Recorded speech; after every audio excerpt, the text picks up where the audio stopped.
Trump administration is eyeing billions of dollars in cuts to the bloated military budget. The only problem is the cuts would do away with funding for healthcare for troops and veterans. So this is pretty pathetic and devastating, especially when you consider that Congress just approved an increase in the military budget. So to see the Trump administration now turn around and threaten to cut funding for healthcare for the troops and for vets gives you a sense of where their priorities really are. Pentagon officials working on Defense Secretary Mark Esper's cost-cutting review of the department have proposed slashing military healthcare by $2.2 billion.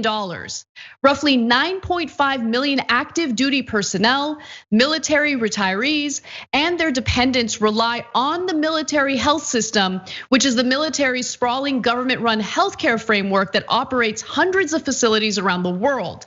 The military health system also provides care through TRICARE, which enables military personnel and their families to obtain civilian healthcare outside of military networks. Now, what they're trying to do here, and I think it's pretty clear, is cut funding so members of the military and veterans and their family members would have to rely on TRICARE, which is in a lot of cases going to out of network privatized healthcare.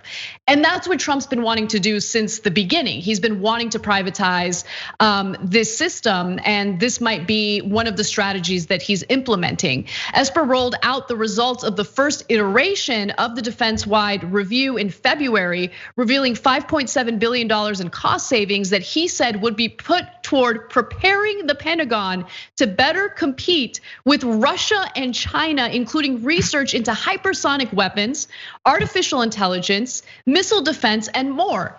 Now, again, let me just be clear. Congress just increased the military budget in the latest National Defense Authorization Act, okay? So I wanna just fast forward real quick and give you those numbers. So the previous year, Congress approved $716 billion, which was the 5th year straight of military budget increases. But recently, they increased that number to $740.5 billion for the upcoming year. So every year the number goes up. Every year they spend more and more money on weapons and artificial intelligence, but now they're proposing to spend even less money on healthcare for our soldiers and veterans. No, they're a joke. And so Mark Esper, some people say like, oh, if Trump loses, he might not go along with a plot to do a coup against the American people and the Constitution. He might be on the side of removing Trump. So he's such a good guy.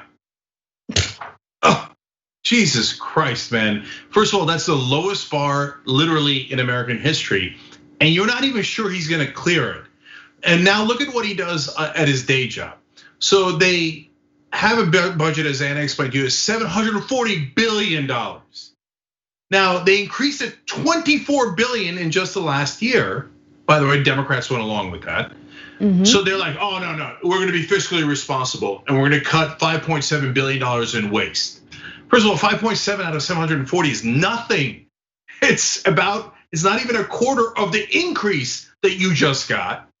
But then they have the audacity to say of that 5.7, more than a third, 2.2 billion is gonna come from healthcare to the troops. So no, defense contractors that bribe politicians, and that is what it is. There's no Lockheed Martin giving money to a politician for their health or for charity. They give it to purchase them. They bribe politicians. So the politicians, Republicans and Democrats, return the favor and give them $740 billion. So they're like, who are we gonna take it out of? The troops. Who cares about the troops? Let's just take it out of their hide. Make sure if they come back with missing limbs, so what? Don't give them health care. Nobody cares about the troops. That's the kind of sick state that our democracy is in.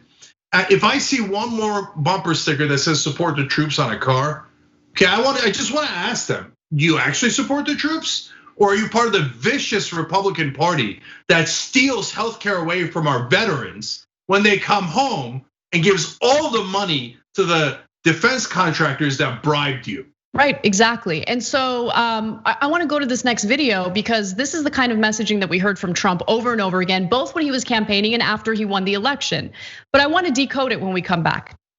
My administration will spare no effort or resource to support the men and the women who defend our nation. I'll never forgive him for what he did to our United States military by not funding it properly. So I'm here for our military. I'm here to support our great and very powerful military. Like our military was depleted. Our military was depleted. It was very depleted, as you know. It was depleted. You know that. When I came in, our military was depleted. It was depleted. It was depleted. And as you know, it's been depleted. Stockpile was very depleted, like everything else. Stockpile was very depleted, like everything else. We are completely rebuilding our military. And our military is more powerful right now than ever before. I've rebuilt the military. It is being rebuilt to a level that we have never seen before. Our military was in very bad shape. We've rebuilt the military. Now we have a brand new military. Oh, we have the most beautiful fighter jets in the world being delivered now every day. Every day. We've got new planes. We've got new rockets, new missiles. We've got new everything. The equipment was old. The planes were old. We have a lot of things that will soon be coming. Planes, missiles, rockets, lots of things. We've secured over $2.1 trillion in funding to completely rebuild American military. I'm in the process of spending tremendous amounts of money. We spent $1.5 trillion. $2.5 trillion in new investments. Our military is now stronger. Think of that, 2.1 trillion. 2.1, not billion, you know, it used to be million. And then about 10 years ago, you started hearing billion, and now you're starting to hear trillion, right? So it's, I don't know if that's a good thing or a bad thing, but it's good when we're spending $2.1 trillion in funding on our military. So, I mean, look, I don't really have to do much decoding. It's very clear that Trump's priorities are to increase the military budget, to spend more money on weapons. Doesn't care about the livelihoods of our soldiers or veterans, and does not care about their health either.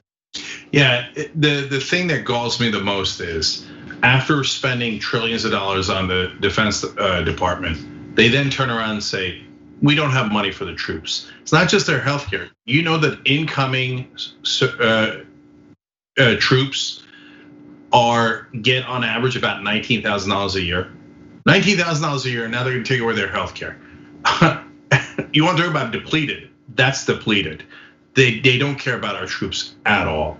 Want to win a free electric scooter? Well, our partners at Aspiration and Zoom Electric are making it possible. All you have to do is head to tyt.com/greensummer for your chance to win.